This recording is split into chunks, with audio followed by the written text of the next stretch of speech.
JB, you made an interesting observation about this little red convertible. Tell me what this is. Okay, this is the company that made the Cobras. Before the Cobras were made, they made their own cars, and they used 6-cylinder engines.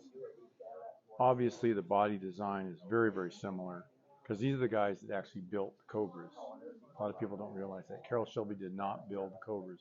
They were built at AC Cars in Thamesden, England, and they took this car, very much almost exactly what you see here, and they made some modifications on the body to make it, to modernize it a bit. You notice this is different. That right. shelf doesn't exist. Because the tires had to be bigger and wider. Of course, you see the flares on the Cobras coming out to contain the wheels. Otherwise, there's a huge number of similarities. The windshield's probably identical. The cowl, the doors, the back of the car. Going into the cockpit here, you can see that this transmission is way further back. Okay, right. Okay, I don't know what engine this has in it, but they were only ever offered with 6-cylinder motors. Okay. Which was probably longer than the V8, so it might have pushed the engine back. Exactly. That may very well be the case. And of course, there was a lighter motor, so they weren't so concerned about its placement. When you got the V8s in there, they got heavier. It can be even more important to push it toward the midline to balance the car. But there are a lot of early influences. In fact, if you look at the very early Cobras, they look a lot like the AC Aces. So Carroll Shelby would have walked up to one of these in England and realized, hey, this is a cool looking car, but it's maybe not powered the way you'd want it. Right. And was inspired to make a deal, because I guess AC Cars probably wouldn't have minded more volume of production at that point. Carroll Shelby was very familiar with almost all the car makers in the world, and what is the reason that these two guys got together is because AC Cars advertised that they were out looking for a bigger engine.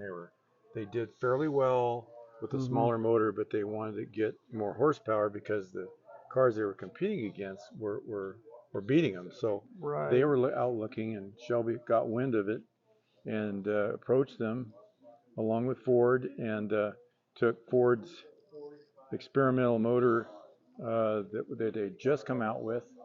He asked if he could install one in one of these, and so they brought an AC over to California, and they stuck the 289 in it, or the 260 originally, and the rest is history. And then here at the Martin Auto Museum, we have a big block Cobra next to it, which is kind of tells us the story here, kind of where it started and kind of where it ended, because they ended making big blocks on these things. Exactly. And you can see the much larger fenders to contain the bigger, wider wheels. Yep.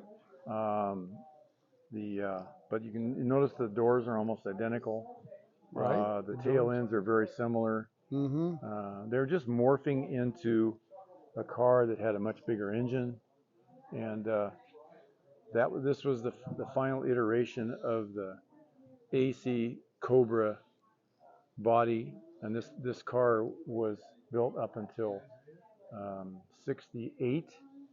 Okay. And the sales started flagging, so they stopped building them, and there are a lot of interesting stories about these cars toward the end where they were actually having a difficult time selling them at all. They were just a handful.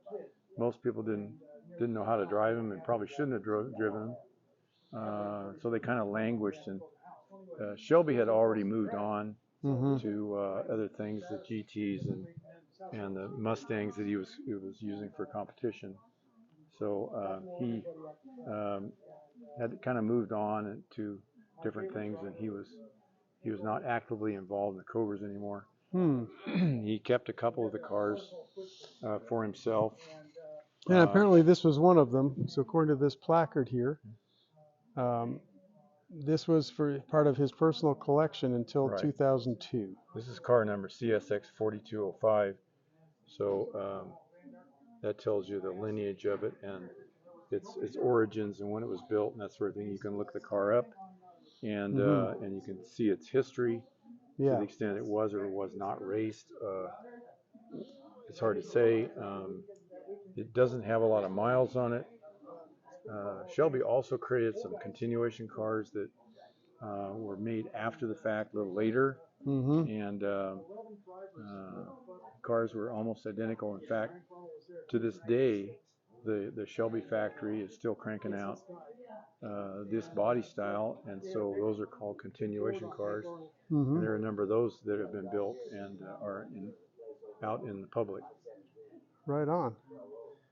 Well, this is really cool that the Martin Auto Museum here in Phoenix has this display going, and man, there's a lot of cars to look at here. Yeah, well, it's neat to see the two together because you can see the influences. Yeah, and it's very rare for these guys to get together in the same. And as you pointed out a little while ago, you see the differences and you also see what's in common. Yeah, exactly. It's interesting. It's a beautiful body style. Like we talked about earlier, it was influenced by the Ferraris before these cars were built, and then kind of carried forward.